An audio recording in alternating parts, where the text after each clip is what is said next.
ಮಾಜಿ MLC Raghu ಆಚಾರ್ಗೆ Congress ticket ಕೈತಪ್ಪಿದ ಹಿನ್ನೆಲೆಯಲ್ಲಿ Raghu Achar JDS ಸೇರ್ಪಡೆಗೆ ಮುಹೂರ್ತ ಫಿಕ್ಸ್ ಆಗಿದೆ. ಚಿತ್ರದುರ್ಗದ ರಘು ಆಚಾರ್ ಮನೆಗೆ ಭೇಟಿ ಕೊಟ್ಟು ಜೆಡಿಎಸ್ ಎಂಎಲ್ಸಿ ಶರವಣ ಪಕ್ಷಕ್ಕೆ ಆಹ್ವಾನ ಮಾಡಿದ್ದು, ಏಪ್ರಿಲ್ 14ಕ್ಕೆ ರಘು ಆಚಾರ್ ಜೆಡಿಎಸ್ ಸೇರ್ಪಡೆ ಆಗೋದಕ್ಕೆ ಒಪ್ಪಿಗೆ ಸೂಚಿಸಿದ್ದಾರೆ.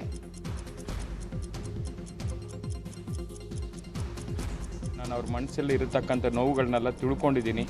ಅವರನ್ನು ಕೂಡ ನನ್ನ ಪಕ್ಷಕ್ಕೆ ಬರಮಾಡ್ಕೊಳ್ಳೋಕ್ಕೆ ಆಹ್ವಾನ ಕೊಡಲಿಕ್ಕೋಸ್ಕರ ಇವತ್ತು ಅವ್ರ ಮನೆಗೆ ನಾನು ಬಂದಿದ್ದೀನಿ.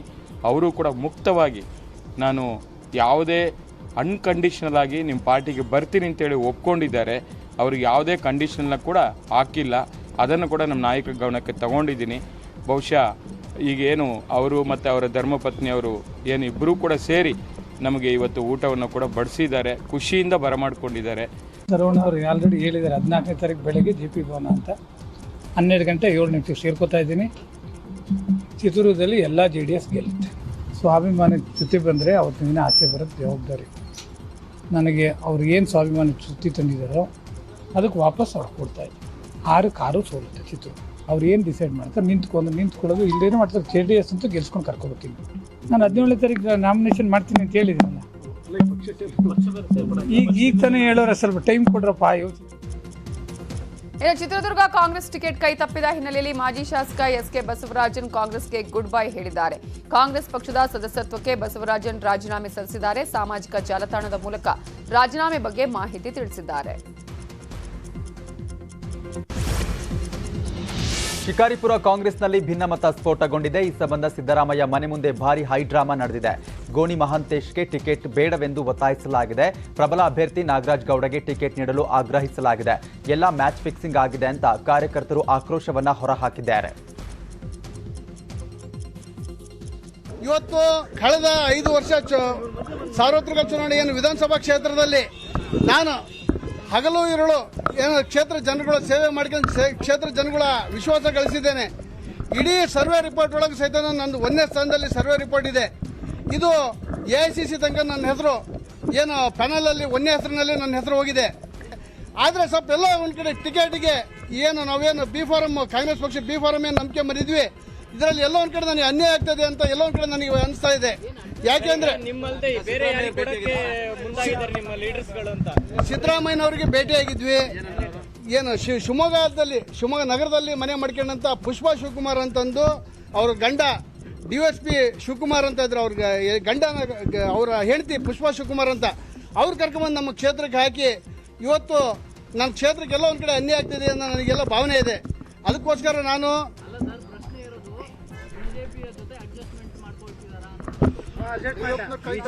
ಯಾಕೆಂದ್ರೆ ಇದನ್ನ ನಾನು ಹೇಳಲ್ಲ, ನಾನೊಬ್ಬ ಆಕಾಂಕ್ಷಿ ಕ್ಯಾಂಡಿಡೇಟ್ ಆಗಂತ ನಾನು ಹೇಳಲ್ಲ ಇದನ್ನ. ಇನ್ನು ಟಿಕೆಟ್ ಖಚಿತವಾಗದ ಹಿನ್ನೆಲೆ ವಿಪಕ್ಷ ನಾಯಕ ಸಿದ್ದರಾಮಯ್ಯರನ್ನ ಅಖಂಡ ಶ್ರೀನಿವಾಸ್ ಮೂರ್ತಿ ಭೇಟಿಯಾಗಿದ್ದಾರೆ. ಬಳಿಕ ಮಾತನಾಡಿದ ಅವರು, ಸಿದ್ದರಾಮಯ್ಯ, ಜಮೀರ್ ಅಣ್ಣ ಅಧ್ಯಕ್ಷರು ನನ್ನನ್ನು ಬೆನ್ನಿಗೆ ನಿಂತಿದ್ದಾರೆ. 3ನೇ ಪಟ್ಟಿಯಲ್ಲಿ ನನ್ನ ಹೆಸರು ಪ್ರಕಟವಾಗುವ ವಿಶ್ವಾಸವಿದೆ. ನಾನು ಪಕ್ಷಾಂತರ ಮಾಡುವ ಬಗ್ಗೆ ಯೋಚನೆ ಮಾಡುವುದಿಲ್ಲ ಅಂತ ಸ್ಪಷ್ಟನೆ ಕೊಟ್ಟಿದ್ದಾರೆ. ಅದು ನಮ್ಮ CLP ನಾಯಕರನ್ನ ಅಧ್ಯಕ್ಷರನ್ನ ಹಾಗೂ ನಮ್ಮ ಜಮೀರ್ ಅಣ್ಣವರು ಎಲ್ಲ ನಮ್ಮ ಪರವಾಗಿ ನಿಂತಿದ್ದಾರೆ. ನೆಕ್ಸ್ಟ್ ಲಿಸ್ಟಲ್ಲಿ ಅನೌನ್ಸ್ ಮಾಡ್ತೀನಿ ಅಂತ ಹೇಳಿದರೆ ಖಂಡಿತ ನಮ್ಗೆ ಆಗುತ್ತೆ. ಅಧ್ಯಕ್ಷರು ನಮ್ಮ ಪರವಾಗಿದ್ದಾರೆ, ಎಲ್ಲ ನಮ್ಗೆ ಆಗುತ್ತೆ ಅನ್ನೋದು ನಂಬಿಕೆ ನಮಗಿದೆ. ಯಾಕಂದರೆ ಕರ್ನಾಟಕ ರಾಜ್ಯದಲ್ಲಿ ಅತಿ ಹೆಚ್ಚು ಹೈಯೆಸ್ಟ್ ವೋಟ್ ಪಡೆದವ್ರು ನಾನು, ಖಂಡಿತ ನನಗೆ ಕೊಡ್ತಾರೆ ಅನ್ನೋದು ನಂಬಿಕೆ ಇದೆ. ನಮ್ಮ ದೇವರ ಆಶೀರ್ವಾದದಿಂದ, ಜನಗಳ ಆಶೀರ್ವಾದದಿಂದ ನಮ್ಗೆ ಆಗುತ್ತೆ. ಇನ್ನು ಶಿರ್ಸಿಯಿಂದ ಭೀಮಣ್ಣ ನಾಯ್ಕಗೆ ಕಾಂಗ್ರೆಸ್ ಟಿಕೆಟ್ ನೀಡಿದ ಹಿನ್ನೆಲೆ ಟಿಕೆಟ್ ಆಕಾಂಕ್ಷಿಯಾಗಿದ್ದ ವೆಂಕಟೇಶ್ ಹೆಗಡೆ ಹೊಸಬಾಳೆ ಅಸಮಾಧಾನಗೊಂಡಿದ್ದಾರೆ. ಹೀಗಾಗಿ ಬಂಡಾಯ ಅಭ್ಯರ್ಥಿಯಾಗಿ ಸ್ಪರ್ಧಿಸುವುದಾಗಿ ಘೋಷಣೆ ಮಾಡಿದ್ದಾರೆ. ಶಿರ್ಸಿ ಸಿದ್ದಾಪುರ ಕ್ಷೇತ್ರದಿಂದ ಬಂಡಾಯವಾಗಿ ಅಖಾಡಕ್ಕಿಳಿದು 25,000ಕ್ಕೂ ಅಧಿಕ ಮತಗಳಿಂದ ಗೆಲ್ಲುವ ವಿಶ್ವಾಸವನ್ನು ವ್ಯಕ್ತಪಡಿಸಿದ್ದಾರೆ. ಪಕ್ಷಕ್ಕೆ ಯಾವುದೇ ರೀತಿಯಾದಂಥ ದ್ರೋಹವನ್ನು ಮಾಡದೇ ನಾನು ನನ್ನ ಕೆಲಸವನ್ನು ನಿರ್ವಹಿಸಿಕೊಂಡು ಬಂದಿದ್ದು.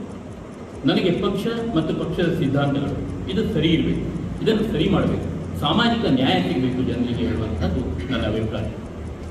ಆ ಕಾರಣದಿಂದಲೇ ಇವತ್ತಿನ ಈ ಪತ್ರಿಕಾಗೋಷ್ಠಿಯಲ್ಲಿ ನಾನು ಒಬ್ಬನು ಕ್ಯಾಂಡಿಡೇಟು ಅಂತ ಹೇಳ್ಕೊಟ್ಟಿದ್ದೆ. ನಾವು 7 ಜನ ಇದ್ವಿ, ಯಾರಿಗಾದ್ರೂ ಮಾಡ್ಬೋದಿತ್ತಲ್ಲ ಪತ್ರಿಕೆ. ನಾವು ಸಹಿತ 2 ಲಕ್ಷ ಕೊಟ್ಟಿಲ್ಲ. ಈ ಜನತೆಯರಿಗೆ ನಾನು ಹೋಗ್ತೀನಿ, ಜನರ ಹತ್ರ ಕೇಳ್ತೀನಿ. ನಾನು ಒಬ್ಬನು ಕೃಷಿಕ. ದೊಡ್ಡಬಳ್ಳಾಪುರ ಕಾಂಗ್ರೆಸ್ಗೆ ಬಂಡಾಯದ ಬಿಸಿ ತಟ್ಟಿದೆ. ಕಾಂಗ್ರೆಸ್ ತೊರೆದು ಬಿಜೆಪಿಗೆ ಕೆಎಂಎಫ್ ಮತ್ತು ಬಮೂಲ್ ನಿರ್ದೇಶಕ ಬಿಸಿ ಆನಂದ್ ಸೇರ್ಪಡೆಯಾಗಿದ್ದಾರೆ. ಬಿಸಿ ಆನಂದ್ ದೊಡ್ಡಬಳ್ಳಾಪುರ ಕಾಂಗ್ರೆಸ್ನ ಟಿಕೆಟ್ ಆಕಾಂಕ್ಷಿಯಾಗಿದ್ದರು. ಆದರೆ ಹಾಲಿ ಶಾಸಕ ವೆಂಕಟರಮಣನಿಗೆ ಟಿಕೆಟ್ ನೀಡಿದ ಹಿನ್ನೆಲೆ ಅಸಮಾಧಾನಗೊಂಡಿದ್ರು.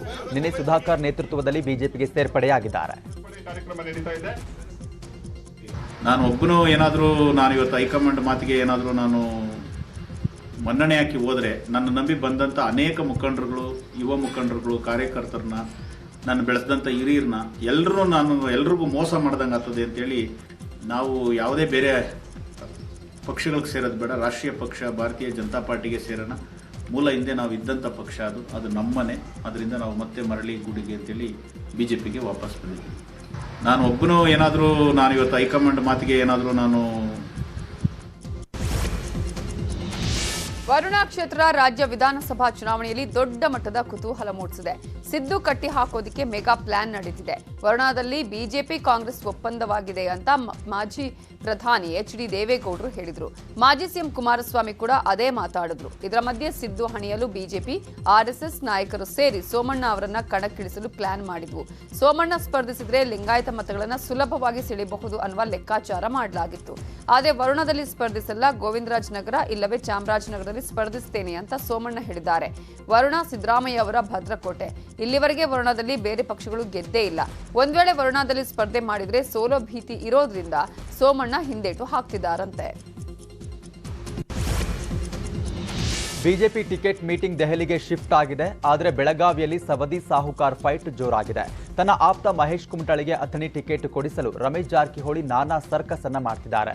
ಆದರೆ ಕುಮಟಳ್ಳಿಗೆ ಬಿಜೆಪಿ ಟಿಕೆಟ್ ಕೊಟ್ರೆ ಪಕ್ಷೇತರವಾಗಿ ಸ್ಪರ್ಧಿಸೋದಾಗಿ ಲಕ್ಷ್ಮಣ್ ಸವದಿ ಎಚ್ಚರಿಕೆ ಕೊಟ್ಟಿದ್ದಾರಂತೆ. ಇನ್ನೊಂದು ಕಡೆ ನಾನು ಎಂಎಲ್ಸಿ ಆಗಲ್ಲ, ಟಿಕೆಟ್ ಕೊಡಿ ಅಂತ ಕುಮಟಳ್ಳಿ ಪಟ್ಟು ಹಿಡಿದಿದ್ದಾರೆ. ನಾಯಕರ ಕಲಹದಿಂದ ಬೆಳಗಾವಿ ಭಾಗದಲ್ಲಿ ಬಿಜೆಪಿಗೆ ಹಿನ್ನಡೆ ಆಗುವ ಆತಂಕ ಇದೆ. ಈ ನಡುವೆ ಅಥಣಿ ಟಿಕೆಟ್ ಬಗ್ಗೆ ಸಿಎಂ ಮಾತನಾಡಿದ್ದಾರೆ. ಸವದಿ ಜೊತೆ ಮಾತನಾಡಿದ್ದೇನೆ, ಅವರು ಡಿಸಿಎಂ ಆಗಿದ್ದವರು, ಎಲ್ಲವೂ ಅರ್ಥ ಆಗುತ್ತೆ ಅಂತ ಹೇಳಿದ್ದಾರೆ. ಅವರು ಒಂದು ಮಾತನ್ನು ಹೇಳಿದ್ದಾರೆ, ಮಹೇಶ್ ಕುಮಟಳ್ಳಿ ಸೋಲನ್ನು ನನ್ನ ತಲೆ ಮೇಲೆ ಹಾಕಲಿಕ್ಕೆ ನೋಡ್ತಾ ಇದ್ದಾರೆ, ಒಂದು ನಡೀತಾ ಇದೆ. ನಾನು ಅವ್ರ ಹತ್ರ ಮಾತಾಡಿದ್ದೇನೆ, ಆ ಥರ ಏನಿಲ್ಲ. ಇವತ್ತು ಅವರು ಪಕ್ಷದ ಹಿರಿಯ ನಾಯಕರು, ಉಪಮುಖ್ಯಮಂತ್ರಿ ಆದವರು, ಅವ್ರಿಗೆ ಅವ್ರ ಜವಾಬ್ದಾರಿ ಅರಿವಿದೆ ಅಂತ ನಾನು ತಿಳ್ಕೊಂಡಿದ್ದೇನೆ. ನಾವು ಅವ್ರ ಹತ್ರ ಮಾತಾಡಿದ್ದೇನೆ, ಎಲ್ಲವೂ ಸರಿ ಹೋಗುತ್ತೆ. ಸೌದಿ ಅವರು ಒಂದು ಟಿಕೆಟ್ ಖಚಿತ ಅಂತ ಭರವಸೆ ಸಿಕ್ಕ ಮೇಲೆಯೇ ಜೆಡಿಎಸ್ ಬಿಟ್ಟು ಕಾಂಗ್ರೆಸ್ ಸೇರ್ಪಡೆಯಾಗಿದ್ದ ಮಾಜಿ ಶಾಸಕ ವೈಎಸ್ವಿ ದತ್ತಾಗೆ ಕಾಂಗ್ರೆಸ್ ಟಿಕೆಟ್ ತಪ್ಪಿದೆ. ಈ ಬಗ್ಗೆ ಪ್ರತಿಕ್ರಿಯೆ ನೀಡಿದ ವೈಎಸ್ವಿ ದತ್ತ, ನನ್ನ ಮುಂದಿನ ನಿರ್ಧಾರವನ್ನ ಭಾನುವಾರ ತೆಗೆದುಕೊಳ್ತೇನೆ. ಎಲ್ಲರಂತೆ ಟಿಕೆಟ್ ಸಿಗಬಹುದನ್ನುವ ನಿರೀಕ್ಷೆ ಇತ್ತು. ಯಾವ ನಾಯಕರು ನನ್ನ ಸಂಪರ್ಕ ಮಾಡಿಲ್ಲ ಅಂದಿದ್ದಾರೆ. ಕರೆ ಮಾಡಿಲ್ಲ, ನನ್ನ ಸಂಪರ್ಕನೂ ಮಾಡಿಲ್ಲ. ನನ್ನ ಮೊಬೈಲು ಆಫ್ ಆಗಿರುತ್ತೆ, ಕೆಲವು ಸಲ ಆನ್ ಆಗಿರುತ್ತೆ, ಫೋನ್ಗಳು ಬರ್ತಿರ್ತವೆ. ಹಾಗಾಗಿ ಸಂಪರ್ಕ ಮಾಡಬಹುದಾಗಿತ್ತೇನೋ, ಯಾರೂ ಮಾಡಲಿಲ್ಲ. ಅಂದ ಮೇಲೆ ಬಹುಶಃ ಅವರು ಕಡೂರಲ್ಲಿ ದತ್ತನ ಶಕ್ತಿ ಭಾಳ ಗೌಣ. ಆ ಸಮೀಕ್ಷಾ ವರದಿಗಳ ಆಧಾರದ ಮೇಲೆ ಗೆಲ್ಲುವ ಸಂಭವನೀಯ ಅಭ್ಯರ್ಥಿಗಳಿಗೆ ಟಿಕೆಟ್ ಕೊಡ್ತೀವಿ ಅಂಥೇಳಿ ಒಂದು ಸಾಮಾನ್ಯವಾಗಿ ಎಲ್ಲ ವರಿಷ್ಠರು ಹೇಳಿದರು. ಬಹುಶಃ ನಾನು ಕೂಡ ಅದನ್ನು ಪೂರ್ಣವಾಗಿ ನಂಬಿಕೆ ಇಟ್ಟಿದ್ದೆ. ಕರೆ ಮಾಡಿ ವೈಎಸ್ವಿ ದತ್ತ ಯಾರು ನನಗೆ ಗೊತ್ತಿಲ್ಲ, ಅವರು ತುಂಬಾ ದೊಡ್ಡವರು, ಅವ್ರ ಬಗ್ಗೆ ಗೊತ್ತಿಲ್ಲ ಅಂತ ಮಾಜಿ ಸಿಎಂ ಕುಮಾರಸ್ವಾಮಿ ಹೇಳಿದ್ದಾರೆ. ಚಿಕ್ಕಮಗಳೂರಲ್ಲಿ ಮಾತನಾಡಿದ ಅವರು, ದತ್ತ ಬಗ್ಗೆ ನಾನೇಕೆ ಚರ್ಚೆ ಮಾಡಲಿ, ನನ್ನದು ಸಣ್ಣ ಪಕ್ಷ, ನನ್ನ ಪಕ್ಷಕ್ಕೆ ಅವ್ರ್ಯಾಕೆ ಬರ್ತಾರೆ, ಅವರು ಇಂಟರ್ನ್ಯಾಷನಲ್ ಪಕ್ಷ ಸೇರಲು ಹೊರಟಿದ್ದಾರೆ, ಅವರು ದೊಡ್ಡ ಪಕ್ಷದಲ್ಲೇ ಇರಲಿ ಅಂತ ಹೇಳಿಕೆಯನ್ನ ಕೊಟ್ಟಿದ್ದಾರೆ ಎಚ್.ಡಿ. ಕುಮಾರಸ್ವಾಮಿ ಅವರು. ಗೊತ್ತಿಲ್ಲ ಅವರು ಯಾರು, ನನಗೆ ಅವ್ರ ಬಗ್ಗೆ ದೊಡ್ಡವರು ಪಟ್ಟಿಯಲ್ಲಿ ಅನೌನ್ಸ್ ಆದಂತ ಅವ್ರ ಬಗ್ಗೆ ನಾನೇ ಚರ್ಚೆ ಮಾಡಿಲ್ಲ. ನನ್ನ ಸಣ್ಣ ಪಕ್ಷ, ಅವರಿಗೆಲ್ಲ ಇಂಟರ್ನ್ಯಾಷನಲ್ ಪಕ್ಷದಾಗ ಸೇರಕ್ಕೆ ಹೊರಟಿರೋರು. ನನ್ನ ಪಕ್ಷದಲ್ಲಿ ಪಾಪ ಅವ್ರಿಗೇನು ಸಿಗ್ತದೆ, ದೊಡ್ಡ ಪಕ್ಷದಲ್ಲ ಇರಲಿ ಬನ್ನಿ. ವಡ್ನಾಳ್ ರಾಜಣ್ಣ ಕುಟುಂಬಕ್ಕೆ ಚನ್ನಗಿರಿ ಕಾಂಗ್ರೆಸ್ ಟಿಕೆಟ್ ಕೈ ತಪ್ಪಿದೆ. ಆದ್ದರಿಂದ ವಡ್ನಾಳ್ ಅಭಿಮಾನಿ ಕಣ್ಣೀರು ಹಾಕಿದ್ದಾರೆ. ವಡ್ನಾಳ್ ಕುಟುಂಬದ ವಡ್ನಾಳ್ ಜಗದೀಶ್, ವಡ್ನಾಳ್ ಅಶೋಕ್ ಬದಲು ಬಸವರಾಜ ಶಿವಗಂಗಾ ಅವರನ್ನ ಆಯ್ಕೆ ಮಾಡಲಾಗಿದೆ. ಅದರಿಂದ ಹೊರಗಿನವರನ್ನ ಚನ್ನಗಿರಿ ಕ್ಷೇತ್ರದ ಅಭ್ಯರ್ಥಿಯನ್ನಾಗಿ ಮಾಡಿದ್ದಾರೆ. ವಡ್ನಾಳ್ ಕುಟುಂಬ ಕಳೆದ 30 ವರ್ಷಗಳಿಂದ ಕಾಂಗ್ರೆಸ್ ಸಂಘಟನೆಗೆ ಶ್ರಮಿಸಿದೆ, ಆದರೂ ಪಕ್ಷ ಅವರನ್ನ ಕಡೆಗಣಿಸಿದೆ ಅಂತ ಆಕ್ರೋಶ ಹೊರಹಾಕಿದರು. ಕಾಂಗ್ರೆಸ್ನವರು ಬಿಜೆಪಿ ಶಾಸಕರನ್ನ ಆಹ್ವಾನಿಸುತ್ತಿದ್ದಾರೆ. ಫೋನ್ ಮಾಡಿ ನಮ್ಮ ಶಾಸಕರನ್ನ ಕರೆತಿದ್ದಾರೆ ಅಂತ ಸಿಎಂ ಬೊಮ್ಮಾಯಿ ಬಾಂಬ್ ಸಿಡಿಸಿದ್ದಾರೆ. ಶಿವಮೊಗ್ಗದಲ್ಲಿ ಮಾತನಾಡಿದ ಅವರು, ಕಾಂಗ್ರೆಸ್ಗೆ 60 ಕ್ಷೇತ್ರದಲ್ಲಿ ಸರಿಯಾದ ಅಭ್ಯರ್ಥಿಗಳಿಲ್ಲ, ಟಿಕೆಟ್ ಕಾಯ್ದಿರಿಸಿದ್ದೇವೆ ಬನ್ನಿ ಅಂತ ಕರೆತಿದ್ದಾರೆ. ಆದರೆ ನಮ್ಮವರು ಯಾರು ಕೂಡ ಕಾಂಗ್ರೆಸ್ಗೆ ಹೋಗೋದಿಲ್ಲ ಅಂತ ಸಿಎಂ ಹೇಳಿಕೆ ಕೊಟ್ಟಿದ್ದಾರೆ. ಕಾಂಗ್ರೆಸ್ಗೆ ನನಗೆ ತಿಳಿದ ಮಟ್ಟಿಗೆ ಸುಮಾರು 60 ಸೀಟುಗಳಲ್ಲಿ ಅವ್ರು ಸರಿಯಾದ ಕ್ಯಾಂಡಿಡೇಟ್ ಇಲ್ಲ. ಹೀಗಾಗಿ ಭಾಳಷ್ಟು ಜನರನ್ನ ಅಲ್ಲಿಂದ ಇಲ್ಲಿಂದ ತೆಗೆದುಕೊಂಡು ಕೊಡುವಂಥ ಪ್ರಯತ್ನ ಮಾಡ್ತಾರೆ. ನಾನು ಆಗಲೇ ಹಿಂದೆ ಹೇಳಿದ್ದೆ, ಡಿ ಕೆ ಶಿವಕುಮಾರ್ ಅವರು ಬಹುತೇಕವಾಗಿ ನಮ್ಮ ಎಲ್ಲ ಶಾಸಕರಿಗೂ 2ನೇ ಲಿಸ್ಟ್ ಮಾಡುವಾಗ ನಮಗೆ ನಿಮ್ಮ ಸಲುವಾಗಿ ಕಾದಿರಿಸಿದ್ವಿ ಬರ್ತೀರಾ ಅನ್ನೋಂಥ ಆ ಮಟ್ಟಕ್ಕೆ ಕಾಂಗ್ರೆಸ್ ಇದೆ. ಹೊರಗಡೆ ಭಾಳ ದೊಡ್ಡ ಸೂರತ್ವದ ಮಾತಾಡ್ತಾರೆ, ಅದರ ಒಳಗಡೆ ಹಕ್ಕಿಕತೆ ಇರೋದು ಬೇರೆ. ಕಳೆದ ಬಾರಿಗಿಂತ ಹೀನವಾಗಿ ಸಚಿವ ಎಂಟಿಬಿ ನಾಗರಾಜ್ ಬಿಎಸ್ ಯಡಿಯೂರಪ್ಪ ಅವರನ್ನ ಭೇಟಿ ಮಾಡಿದ್ದಾರೆ. ಭೇಟಿ ಬಳಿಕ ಮಾತಾಡಿದ ಅವರು, ನನ್ನ ಮಗನಿಗೆ ಟಿಕೆಟ್ ಕೊಡಬೇಕು ಅಂತ ಮನವಿ ಮಾಡಿದ್ದೇನೆ, ಕೋರ್ ಕಮಿಟಿ ಸಭೆಯಲ್ಲೂ ಚರ್ಚೆ ಮಾಡಿದ್ದೇನೆ. ಈಗ ಯಡಿಯೂರಪ್ಪ ಭೇಟಿ ಮಾಡಿ ಮನವಿ ಮಾಡಿದ್ದೇನೆ, ಸಿಎಂ ಬೊಮ್ಮಾಯಿಗೂ ಮನವಿ ಮಾಡಿದ್ದೇನೆ. ಹೊಸಕೋಟೆಯಿಂದ ನನ್ನ ಮಗನಿಗೆ ಟಿಕೆಟ್ ಕೊಡ್ತಾರೆ, ನಾನು ಈ ಬಾರಿ ಚುನಾವಣೆಗೆ ಸ್ಪರ್ಧೆ ಮಾಡೋದಿಲ್ಲ, ನನ್ನ ಮಗನಿಗೆ ಟಿಕೆಟ್ ಕೊಡಿ ಗೆಲ್ಲಿಸ್ತೀನಿ ಅಂದಿದ್ದೇನೆ ಅಂತ ಎಂಟಿಬಿ ಹೇಳಿದ್ದಾರೆ.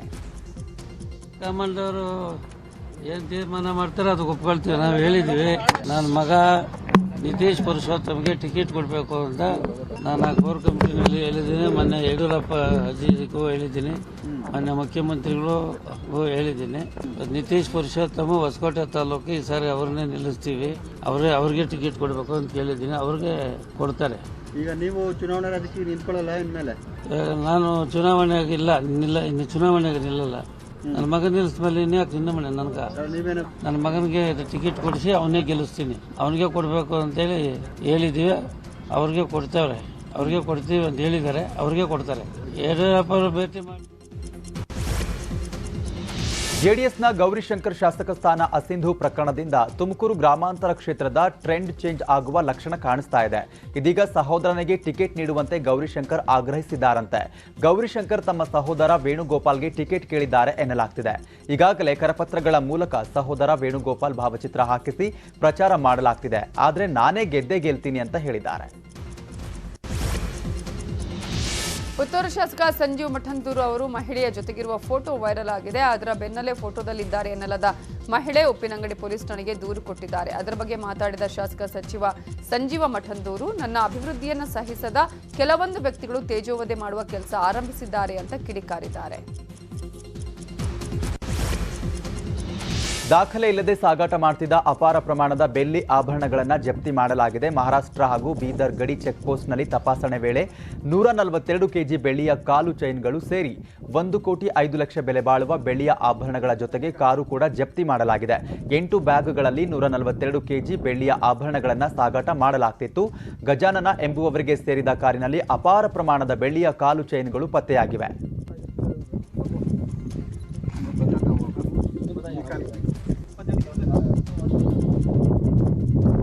ಕಳೆದ ರಾತ್ರಿ ಕಾಫಿನಾಡು ಪೊಲೀಸರು ಭರ್ಜರಿಯಾಗಿ ಬೇಟೆಯಾಡಿದ್ದಾರೆ. ಚಿಕ್ಕಮಗಳೂರು ತಾಲೂಕಿನ ದೇವರಹಳ್ಳಿ ಬಳಿ 1 ಲೋಡ್ ಬಿಯರ್ ವಶಕ್ಕೆ ಪಡೆದಿದ್ದಾರೆ.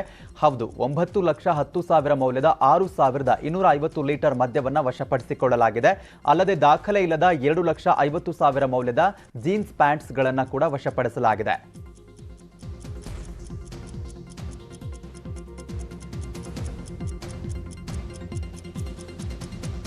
ಕಲಬುರಗಿ ಜಿಲ್ಲೆ ಅಫ್ಜಲ್ಪುರ ತಾಲೂಕಿನ ಸೊನ್ನ ಚೆಕ್ಪೋಸ್ಟ್ನಲ್ಲಿ ದಾಖಲೆ ಇಲ್ಲದೆ 3,02,000 ರೂಪಾಯಿ ನಗದು ಹಣವನ್ನು ವಶಪಡಿಸಿಕೊಳ್ಳಲಾಗಿದೆ. ಬೈಕ್ ಮೇಲೆ 3,02,000 ತೆಗೆದುಕೊಂಡು ಹೋಗಲಾಗ್ತಿತ್ತು. ಈ ಸಂಬಂಧ ಅಫ್ಜಲ್ಪುರ ಪೊಲೀಸ್ ಠಾಣಾ ವ್ಯಾಪ್ತಿಯಲ್ಲಿ ಈ ಒಂದು ಪ್ರಕರಣ ದಾಖಲಾಗಿದೆ. ಎಟಿಎಂಗೆ ಹಣ ತುಂಬುವ 3 ವಾಹನಗಳನ್ನು ಹೆಬ್ಬಗೋಡಿ ಪೊಲೀಸರು ಸೀಸ್ ಮಾಡಲಾಗಿದೆ. ಇನ್ನು ತಪಾಸಣೆ ವೇಳೆ ದಾಖಲೆ ಇಲ್ಲದ ಹಣ ಪತ್ತೆಯಾಗಿದೆ. 3 ವಾಹನದ ಪೈಕಿ 1 ವಾಹನದಲ್ಲಿ ದಾಖಲೆ ಇಲ್ಲದ ಹಣ ಪತ್ತೆಯಾಗಿದೆ. ಸಿಬ್ಬಂದಿ ಹೇಳಿದ ಲೆಕ್ಕಕ್ಕೂ ಹಣಕ್ಕೂ ವ್ಯತ್ಯಾಸವಿತ್ತು. ದಾಖಲೆ ಇಲ್ಲದ 10 ಲಕ್ಷ ಹಣವನ್ನ ಸಾಗಿಸಲಾಗ್ತಿತ್ತು ಅಂತ ಮಾಹಿತಿ ಸಿಕ್ಕಿದೆ.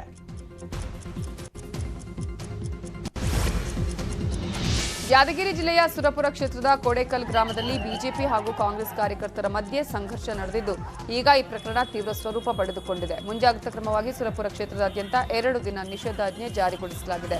ಸುರಪುರ ಕ್ಷೇತ್ರದಲ್ಲಿ ಇಂದಿನಿಂದ ನಾಳೆ ರಾತ್ರಿ 8 ಗಂಟೆವರೆಗೂ ನಿಷೇಧಾಜ್ಞೆ ಜಾರಿ ಮಾಡಿ ಯಾದಗಿರಿ ಡಿಸಿ ಆದೇಶ ಹೊರಡಿಸಿದ್ದಾರೆ. ಇದರ ಮಧ್ಯೆ ನಿನ್ನೆ ಕಾಂಗ್ರೆಸ್ ಅಭ್ಯರ್ಥಿ ರಾಜಾ ವೆಂಕಟಪ್ಪ ನಾಯ್ಕ ಶಾಸಕ ರಾಜುಗೌಡಗೆ ಚಾಲೆಂಜ್ ಮಾಡಿದ್ರು. ನನ್ನನ್ನ ಕೊಡೆಕಲ್ಗೆ ಬರಲು ಬಿಟ್ಟಿಲ್ಲ, ರಾಜುಗೌಡ ಸುರಪುರಕ್ಕೆ ಬರಲಿ ಅಂತ ಚಾಲೆಂಜ್ ಹಾಕಿದ್ರು. ರಾಜಾ ವೆಂಕಟಪ್ಪ ನಾಯಕ ಸವಾಲು ಸ್ವೀಕರಿಸಿದ ರಾಜುಗೌಡ ಇವತ್ತು ಸುರಪುರಕ್ಕೆ ಆಗಮಿಸಿದರು.